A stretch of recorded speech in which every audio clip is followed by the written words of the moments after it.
हमारा ये ईमान है या नहीं कि मेरा खुदा सच्चा है, बेशक हमारा नबी सच्चा है, हमारा दीन सच्चा है, कुरान सच्चा है।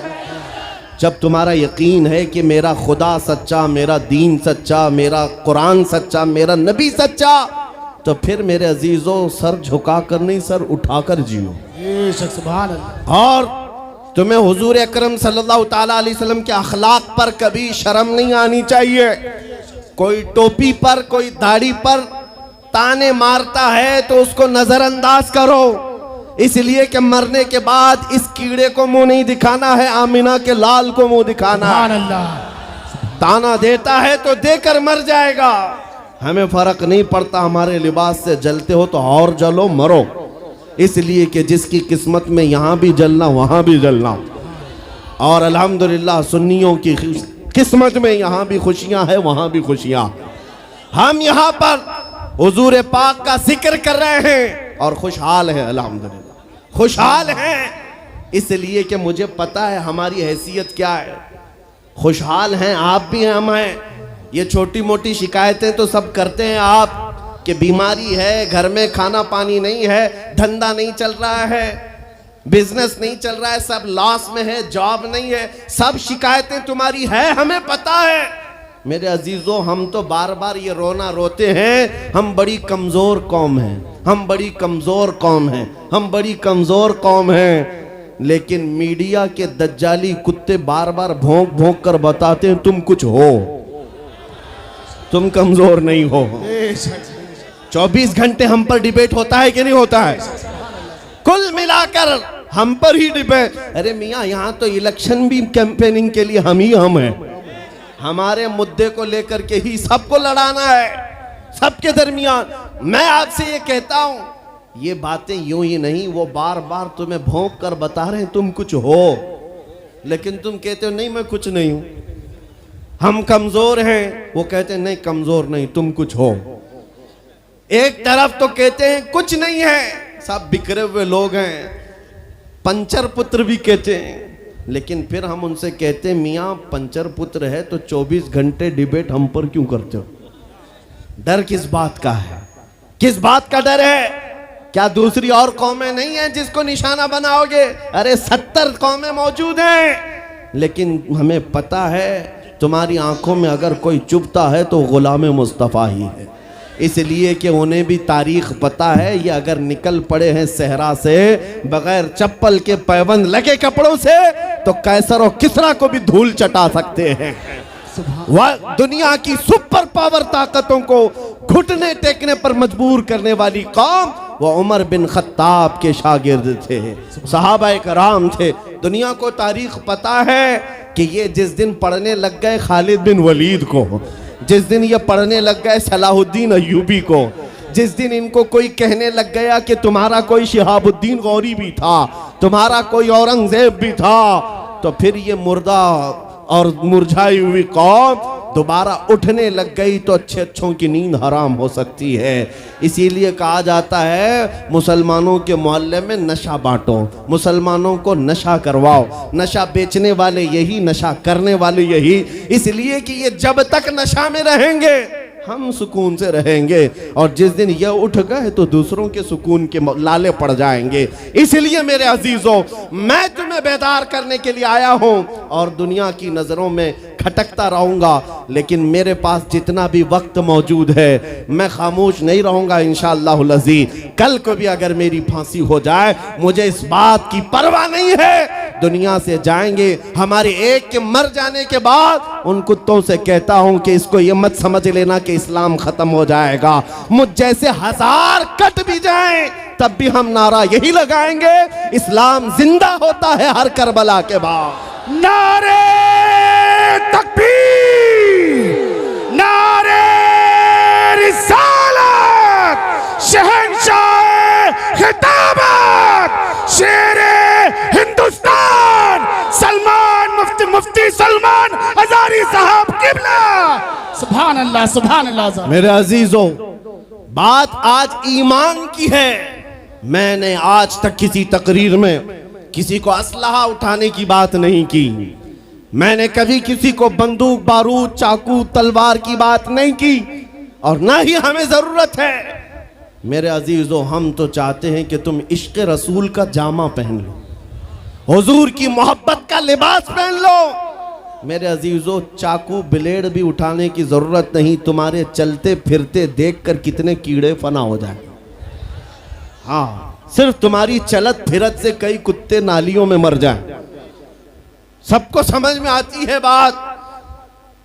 और जिन लोगों ने मुझसे पूछा था बार बार, आप कुत्ते किसको कहते हैं, मैंने कहा कोई सुन्नी मुझसे पूछा ही नहीं, किसी ने मुझसे पूछा ही नहीं। ये सारी तकरीरें सुन रहे हैं, आपने पहले ही पूछा तो कहीं ऐसा तो नहीं कि जख्म पर जाकर बात लगी हो। खैर मेरे अजीजों, आपको मैं बारहा बेदार इस बात के लिए करना चाहता हूं, हुजूर के अगर गुलाम हैं तो पूरे गुलाम बनो, पूरे गुलाम। आज के दिन अगर एक नौजवान भी ये अहद कर लिया कि मैंने अपनी मर्जी से बहुत जिंदगी गुजारी है, अपनी लाइफ में बहुत इंजॉय किया है, लेकिन आज के दिन से ये तय करूंगा कि जीऊंगा तो मेरे नबी की मर्जी से जीऊंगा, जिसने भी तय कर लिया, मैं समझता हूं कि ये जलसा वसूल हो गया, हुजूर के कदमों में पहुंच गया। मैं बताओ ए नौजवानों, बचा क्या है हमारी जिंदगी में और क्या बाकी है? क्या चाहिए तुम्हें? पूरी दुनिया तुम नाक रगड़ रगड़ कर हासिल कर भी लिए तो एक दिन तो मौत आनी है, एक दिन तो दुनिया से जाना है। सारी दौलत छोड़कर जाओगे, इस बात पर सबका यकीन है। तुमने खुद अपने हाथों से कितने मुर्दे दफनाए, तुमने कितने लोगों की कब्रों को खुद अपने हाथों से बंद किया। आज जो ये आंखें खुली हैं अचानक बंद कर दी जाएंगी, ये धड़कनें रुक जाएंगी, तुम हाथ पैर भी नहीं उठा सकते, और ये पूरे लोग उठाकर तुम्हें इतनी छोटी कब्र में डाल कर आते हैं जहां करवट लेने की भी जगह नहीं, सांस और हवा के लिए कोई रोशनदान नहीं, खिड़की नहीं। इतने घने अंधेरे के अंदर तुम तन्हा होते हो। उस कब्र के मुतालिक सोचो, वहां मुनकर नकीर जिसके बारे में पूछ रहे होंगे वो ताजदार मदीना की जात होगी। हुजूर के बारे में तुमसे पूछा जा रहा है कि तुम उनके बारे में क्या कहते थे। इसलिए सुन्नियों, आज ही हम तैयारी क्यों ना कर लें कि कल को कब्र में हमसे फरिश्ते पूछें इनके बारे में क्या कहते थे, तो वहां पुकार कर नकीरैन से कहना, तुम पूछ रहे हो इनके बारे में क्या कहते थे, अरे मर के पहुंचा हूं यहां इस दिलरुबा के वास्ते। सुभान अल्लाह, सुभान अल्लाह। मर के पहुंचा हूं यहां इस दिलरुबा के वास्ते, है शबे गौर भी उसी गुल से मुलाकात की रात। अजीजा ने गिरामी वकार, आज ले उनकी पनाह, आज मदद मांग उनसे, कल न मानेंगे कयामत में अगर मान गया। सिर्फ मैं तुम्हारे उन अखलाक की बात कर रहा हूं, बड़े दर्द दिल से कह रहा हूं। आ जाओ वापस उस नुक्ते पर जहां मेरे नबी ने हमें छोड़ा था, आ जाओ उस रास्ते पर जिस पर चलने वालों पर अल्लाह ने इनाम नाजिल किया है। आपको पता है वो सहाबा कराम, ताबईन और औलिया कामिलीन का रास्ता था कि जिनके बारे में इकबाल ने कहा, दी अजाने कभी यूरोप के कलीसाओं में तो कभी अफ्रीका के तपते हुए सहराओं में, दश्त तो दश्त है दरिया भी न छोड़े हमने, बहरे जुल्मात में दौड़ा दिए घोड़े हमने, आ गया ऐन लड़ाई में गर वक्त नमाज, किबला रूहों के जमीन बोस हुई कौम हिजाज। एक ही सब में खड़े हो गए महमूद अयाज, न कोई बंदा रहा न कोई बंदा नवाज। यह हमारी तारीख थी, यह हमारी तारीख थी, मोहम्मद अरबी सल्लल्लाहु ताला अलैहि वसल्लम के गुलामों की तारीख थी। वो जिस जगह जाते थे परचम इस्लाम लहराते थे, जहां चल पड़े हवाओं का रुख मोड़ दिया, आंधियों को तोड़ दिया, समंदरों में रास्ता बना लिया, अरे दरिया दजला में घोड़े दौड़ा दिए। ये नबी पाक के गुलाम थे, दुनिया उनसे खौफजदा थी। क्या था उनका नारा? उनका नारा ये था, टल न सकते थे जंग में अगर अड़ जाते थे, पांव शेरों के मैदान से उखड़ जाते थे, अरे हक से सरकश हुआ कोई तो बिगड़ जाते थे, तेग क्या चीज है हम तोप से भी लड़ जाते थे। नारे तकबीर, नारे रिसालत, देखो देखो कौन आया, देखो देखो कौन आया।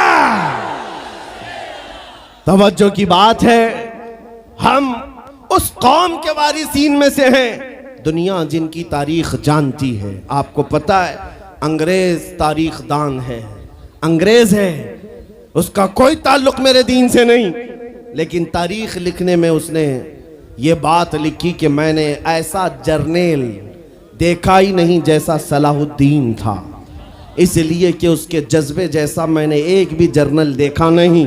एक बार का वाकया लिखा है कि 12,000 की फौज थी सलाहुद्दीन के साथ, 12,000 की फौज थी सलाहुद्दीन अय्यूबी के साथ, और जिस वक्त वो मैदान में उतरा मुकाबिल में सलीबियों की तादाद 4 लाख की थी, 4 लाख की थी। 4 लाख की तादाद देखकर ना वो घबराया ना भागा, पलट कर अपनी फौज से पूछा क्या मशवरा है तुम्हारा, मुकाबिल में उतरे या नहीं उतरे। सलाहुद्दीन के लश्करी और उसके नौजवान सिपाही आम लोग नहीं थे, जज्बा जवान था। अर्ज किया है सलाहुद्दीन हमारे सिपह सालार, रसूलुल्लाह के सहाबा तादाद देखकर उतरते थे तो हम भी तादाद देख के उतरेंगे, अगर नबी के सहाबा तादाद नहीं देखते थे तो हम भी इस तादाद का कोई परवाह नहीं करेंगे। सलाहुद्दीन उनकी बातों को लेकर उतर तो पड़ा। तारीख लिखने वाला अंग्रेज आदमी है, कहता है मुकाबला कर लेना और बात होती है, लेकिन 4 लाख को तितर बितर करके रख देना तारीख की अलग बात होती है। सलाहुद्दीन के इस कारनामे के बाद वो अंग्रेज तारीख दान कहता है हमारे इलाकों में हाल ये हो गया था, हमारे यहाँ की माएँ अपने बच्चों को थपकियां देकर सुलाती थी और ये कहती थी कि बेटा सो जा नहीं तो सलाहुद्दीन आ जाए। सुभान अल्लाह, सुभान अल्लाह। ये मैं इसलिए बातें अर्ज कर रहा हूं कि सलाहुद्दीन अय्यूबी की ताकत वो उनकी अपनी बॉडी की ताकत नहीं थी, वो ना ही किसी जगह से वर्जिश करके हासिल की हुई ताकत थी। सलाहुद्दीन की ताकत इश्क़ मुस्तफ़ा की वजह से थी, वो मोहब्बत रसूल का पैकर था। हमने तारीख में उन जवानों को देखा है जिन्होंने तारीख उलट करके रख दिया है, जिन्होंने जमीन में एक अलग परचम लहरा कर रख दिया है।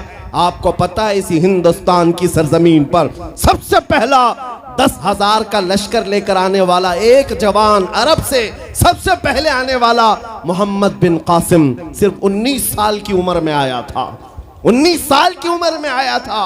किस लिए आया था? माल लूटने नहीं आया था, यहाँ जगह कब्जा करने नहीं आया था। जैसे आज तारीख तोड़ मरोड़ करके बताई जा रही है, जितने बादशाह आए सब आक्रमण किए, सारे लोग यहाँ लूटपाट करने आए थे, ये तारीख तोड़ मरोड़ कर बयान की जाती है। मेरे अजीजों इस पर फिर कभी गुफ्तगू करेंगे, लेकिन मोहम्मद बिन कासिम क्यों आया था?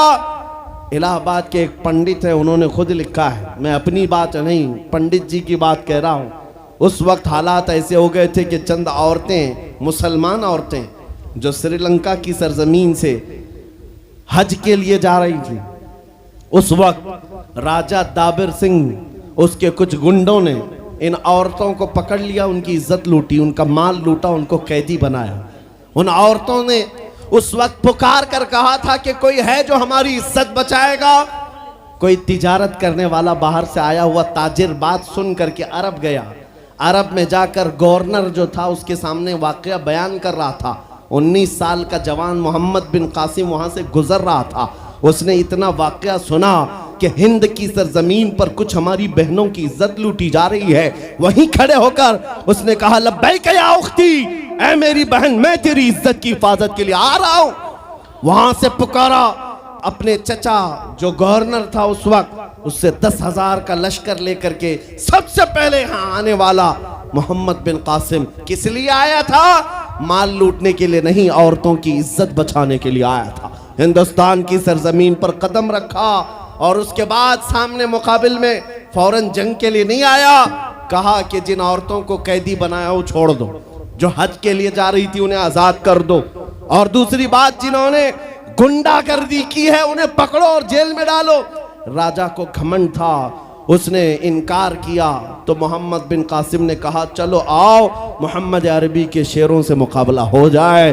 3 दिन का मुकाबला हुआ था, न राजा बचा न बाजा बचा, सारे हजारे इधर से उधर हो गए और मोहम्मद बिन कासिम का परचम लहराया। मेरे अजीजों, औरतों की इज्जत का मुहाफिज 19 साल का जवान था जिसने आते ही औरतों की इज्जत भी बचाई और मेरे दीन का परचम भी लहराया। मैं आज पूछता हूं हमारी उम्रें कितनी हो गई? कई जवान 25 साल 30 साल क्रॉस कर चुके। आज बहुत सारी औरतों की इज्जतें जब लूटी जाती हैं, तुम तो मोबाइल में देख देख करके शेयर कर देते हो, वीडियो इधर से उधर फैला देते हो और उसके बाद समझते हो हम बहुत बड़ा काम कर रहे हैं। हर कोई यही कहता है सबको शेयर करो, सबको शेयर करो। काय के लिए शेयर करो? मेरे अजीजों, ये कौन सी जंग लड़ रहे हो? व्हाट्सएप मोबाइल की जंग लड़ रहे हो? तुम्हारे अंदर अगर गैरत बाकी है तो मेरे अजीजों, किसी की इज्जत लुटते हुए देखकर तुम तमाशा नहीं कर सकते। ईमान बेदार करो, ईमान बेदार करो। ये आज हालात क्यों आए? इमाम गजाली की एक बात मैं सुनाता हूं। बहुत सालों पहले उस इमाम ने कहा था, 1000 साल पहले तकरीबन, उस इमाम ने कहा था जब इस उम्मत के सामने उनके रसूल की तौहीन हो रही हो और उम्मत खामोश बैठी रहे तो चंद दिन इंतजार करें, इनकी माँ और बहनों को बाजार में लाकर नीलाम किया जाएगा, इनकी माँ और बहनों की इज्जत लूटी जाएगी और ये कुछ ना कर सकेंगे, इनके बच्चों को मारा जाएगा और ये कुछ ना कर सकेंगे। मैं आज महसूस कर रहा हूँ हुजूर की गुस्ताखी पर और तौहीन पर खामोश रहने का नतीजा यह है कि अब हमारे घर भी सलामत नहीं रहेंगे। लोग आज चीख रहे हैं, मस्जिदें वीरान हो गई, मस्जिदें टूट रही हैं, खानकाहें टूट रही हैं, न जाने कितने मज़ारात बिल्डोजर से ख़त्म किए जा रहे हैं। ये तमाम बातें अपनी जगह पर। मैं आपसे पूछता हूँ, जाने ईमान रसूलुल्लाह की इज्जत बाकी नहीं रही तो फिर कुछ भी बाकी नहीं रहा। वो जो न हो तो कुछ न हो, वो जो न थे तो कुछ न था। जान है वो जहान की और जान है तो जहान है। आपसे मैं यही कहना चाहता हूं, सीरियस हो जाओ, हसास हो जाओ। हंसी मजाक गलछड़े ये लतीफे लोगों के दरमियान अय्याशियां खत्म कर डालो। आज हर एक के घर से धुआं उठ रहा है और लोग अभी खुशियां और तमाशा देखने में मसरूफ हैं। आज पूरी दुनिया में जो तमाशा है आप नहीं अंदाजा कर सकते। फिलिस्तीन के बच्चों के साथ खून की होली खेली जाती है। हमने इराक में देखा है चंद साल पहले जहां मैदान में खेला करते थे लोग, आज वो मैदान कब्रों से भर चुका है, कब्रों से भर चुका है। इतनी मौतें होती हैं कि जनाजा उठाने के लिए लोग नहीं होते, जनाजा उठाने के लिए लोग नहीं होते। ये तमाम हालात क्यों पैदा हुए? मुल्क शाम के हालात इतने सख्त तरीन हो गए हैं कि तकरीबन 50 लाख के करीब बेघर हो चुके लोग, जिनका घर नहीं, सब टूट चुका। ये हालात देखकर मैं आपसे कहता हूं, बेदार हो जाओ और अमल की तरफ आ जाओ। क्या अब भी तुम्हें अजानें नहीं उठाती? नमाजों के लिए दौड़ते नहीं? अल्लाह का कहर जब आता है, पकड़ आती है, तो फिर कोई तुम्हें नहीं बचा सकता, कोई नहीं बचा सकता। मैं वार्निंग भी दे रहा हूं और आपको बता भी रहा हूं कि नबी करीम सल्लल्लाहु ताला अलैहि वसल्लम का दरवाजा अभी खुला हुआ है, खुला हुआ है। और वो ऐसा नबी है, ऐसा नबी है जिसके दरबार से वाबस्ता होने में कभी आपको शर्म नहीं आएगी इंशाअल्लाह, और कभी आप अपने आप को बेआबरू नहीं समझेंगे, कभी नहीं। मैं अपनी प्रैक्टिकल लाइफ बता रहा हूं। हुजूर की मोहब्बत में, वो वफा में जो मजे हैं वो दुनिया में कहीं नहीं, कहीं नहीं है। जब बेचैन दिल होता है तब भी हम, मेरे अजीजों, गाने सुनकर के अपनी बेचैनी दूर नहीं करते। हम पिकनिक पॉइंट पे जाकर अपनी बेचैनी दूर नहीं करते। जब ज्यादा बेकरारी हो तो यही कहते, उनके निसार कोई कैसे ही रंज में हो, जब याद आ गए हैं सब गम भुला दिए हैं, उनकी महक ने दिल के गुंचे खिला दिए हैं, जिस राह चल दिए हैं कूचे बसा दिए हैं। हुजूर को याद कर लेते हैं, बेचैनी दूर होती है, बेकरारी दूर होती है। आपको मैं ये बात कहना चाहता हूँ, हुजूर की वफा में जो इज्जत है वो कहीं नहीं है, हुजूर की गुलामी में जो इज्जत है वो कहीं नहीं। आज आपके दरमियान मैं यहाँ आया हूँ, फतेहपुर सिकरी पहली मर्तबा, लेकिन तुम्हारा जोश और जज्बा मेरे अजीज़ों, रात के 12 बजे के बाद मुझ जैसे एक अदना तालिब इल्म के इस्तकबाल के लिए अगर इतना मजमा खड़ा है, जो खड़ा है, जिसको जगह नहीं वो भी, जिसको जगह है वो भी, क्यों कोई बड़े पार्टी का नेता आया है क्या, किसी गवर्नमेंट का ओहदेदार आया है? नहीं, सबको यहां पता है कोई नेता नहीं आया, हुजूर का एक गुलाम आया। हमारी आज जो इज्जत है वो सिर्फ इसलिए है, जब तक बिके न थे तो कोई पूछता न था। या रसूल अल्लाह, तुमने खरीद कर हमें अनमोल कर दिया। जब तक के मदीने से इशारे नहीं होते, रोशन मेरी किस्मत के सितारे नहीं होते। इसलिए आज से भी कहता हूं, बेदाम ही बिक जाइए बाजार नबी में, बेदाम ही बिक जाइए बाजार नबी में। अरे इस शान के सौदे में खसारे नहीं होते। नारे तकबीर, लब्बैक लब्बैक लब्बैक या रसूल अल्लाह, लब्बैक लब्बैक लब्बैक या रसूल अल्लाह। ताजदार खत्म नबूवत, ताजदार खत्म नबूवत।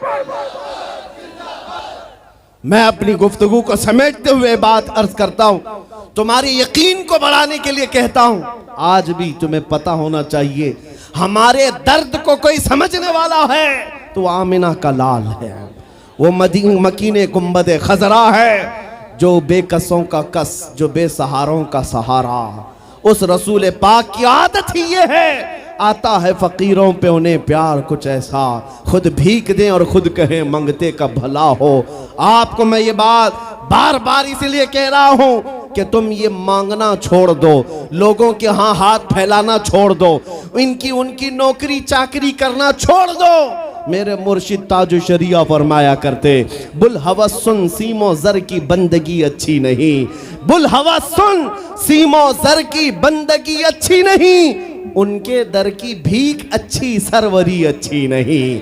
दुनिया में कहीं इज्जत नहीं पाओगे जो मेरे नबी की गुलामी में पाओगे। इसलिए कि हमने हुजूर से वाबस्ता होने वालों को देखा है, वो बिलाल हबशी हबशा के रहने वाले थे, अगरचे रंग काला था, लेकिन जब मेरे आका की गुलामी में आए तो मेरे आका ने उन्हें काबे की छत पर चढ़ा दिया, और काबे की छत पर से अजान देकर बिलाल ने ये लोगों को बता दिया, ऐ लोगों मुझे देखो, रंग से इज्जत नहीं, मुस्तफा के कदमों से इज्जत है।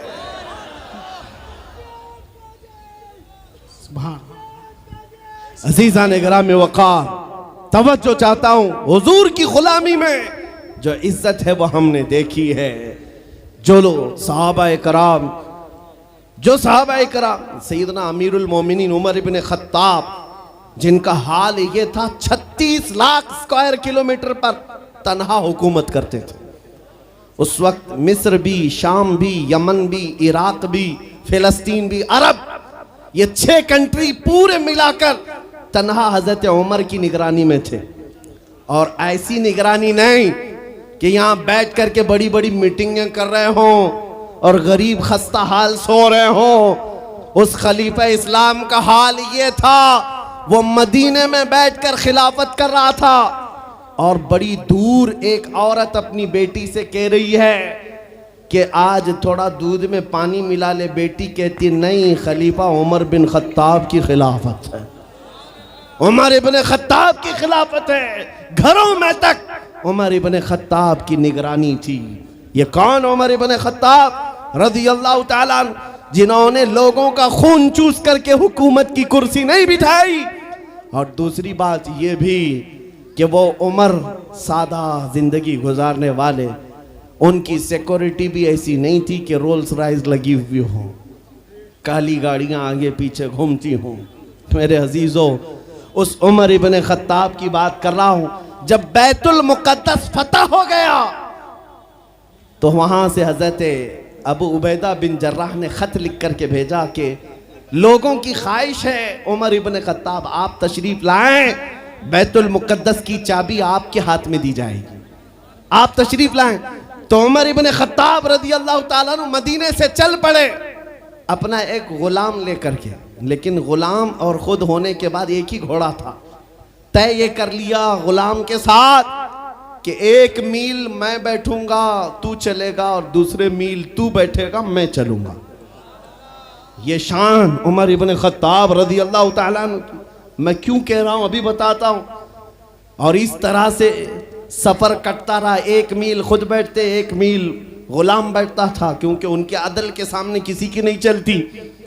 फिर जब इत्तेफाक ऐसा है बैतुल मुकद्दस करीब आया, लोग सब देखने के लिए बाहर आए, लेकिन घोड़े पर बैठने की बारी गुलाम की थी और आपकी चलने की थी। बारी बारी है, गुलाम बैठा हुआ आ रहा है और खलीफा वक्त रस्सी पकड़ा हुआ आ रहा है। लोग दौड़े दौड़े आए, फिलिस्तीन के अमीरुल मोमिनीन कहकर नारा लगा रहे थे। तो जो मौजूद सहाबा थे उन्होंने बताया ये घोड़े पर बैठा हुआ अमीरुल मोमिनीन नहीं है, ये घोड़े की रस्सी पकड़कर जो आ रहा है वो अमीरुल मोमिनीन है। ईसाइयों ने पहली मर्तबा देख करके पूछा था, ए मुसलमानों क्या तुम्हारा बादशाह ऐसा भी होता है? उस वक्त सहाबा ने कहा पहली बात तो हमारे यहाँ बादशाह होता ही नहीं, बादशाह नहीं होता। और उनकी ये जिंदगी मैं इसलिए बता रहा हूं।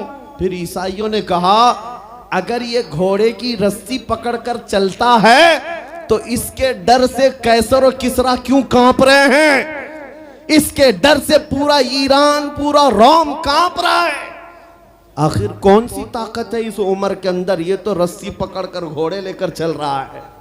तब जानते हो मेरे अजीजों, उमर इब्न खत्ताब रज़ी अल्लाह ताला अन्हु ने लोगों को जमा करके बताया, ऐ लोगों सुनो, मेरी हैसियत सिर्फ इतनी थी, मैं खत्ताब का बेटा उमर, बचपन में 2 बकरियां मुझसे नहीं संभाली जाती और मेरे बाप मुझे हर दिन मारते थे, बकरियां नहीं संभालनी आती। लेकिन आज गौर से देखो, आंख खोलकर, वही खत्ताब का बेटा उमर है। 36 लाख स्क्वायर किलोमीटर पर तन्हा हुकूमत करता है। इसलिए नहीं कि खत्ताब का बेटा उमर है, इसलिए कि मोहम्मद अरबी का गुलाम उमर है। नारे तकबीर, नारे रिसालत, मरहबा या मुस्तफा, मरहबा या मुस्तफा।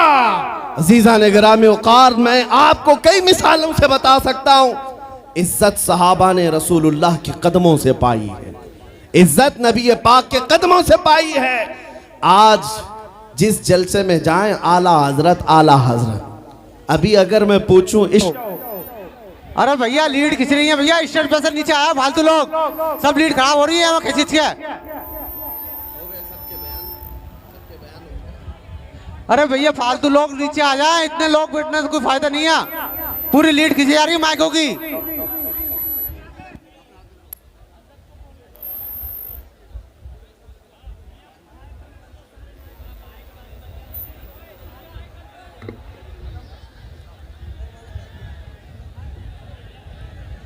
मिंबर नूर पर जलवाबार उलमाए ज़वील एहतराम, मशाइख, सादात, हाज़रीन अहले सुन्नत व जमात, अस्सलामु अलैकुम व रहमतुल्लाहि व बरकातुहू। अल्हम्दुलिल्लाह, अल्हम्दुलिल्लाहिल हन्नानिल मन्नान, अल्लज़ी खलक़ल इंसान व अल्लमहुल बयान, वस्सलातु वस्सलामु अला रसूलिही सय्यिदिल इंसी वल जान व अला आलिही व अस्हाबिही ज़विल खैरि वल इहसान, अम्मा बाद। फ़अऊज़ु बिल्लाहि मिनश शैतानिर रजीम, बिस्मिल्लाहिर रहमानिर रहीम। क़ुल बिफ़ज़लिल्लाहि व बिरहमतिही फ़बिज़ालिका फ़ल्यफ़रहू। सदक़ल्लाहु मौलानल अज़ीम। बारगाह रिसालत मुआब सल्लल्लाहु तआला अलैहि वसल्लम में दुरूद पाक का हदिया पेश करें। अल्लाहुम्मा सल्लि अला सय्यिदिना व मौलाना मुहम्मद मअदनिल जूदि वल करम व आलिहि व अस्हाबिहिल किराम व इब्निहिल करीम व बारिक व सल्लिम सलातन दाइमतन सरमदन अबदा। अज़ीज़ान गिरामी वक़ार,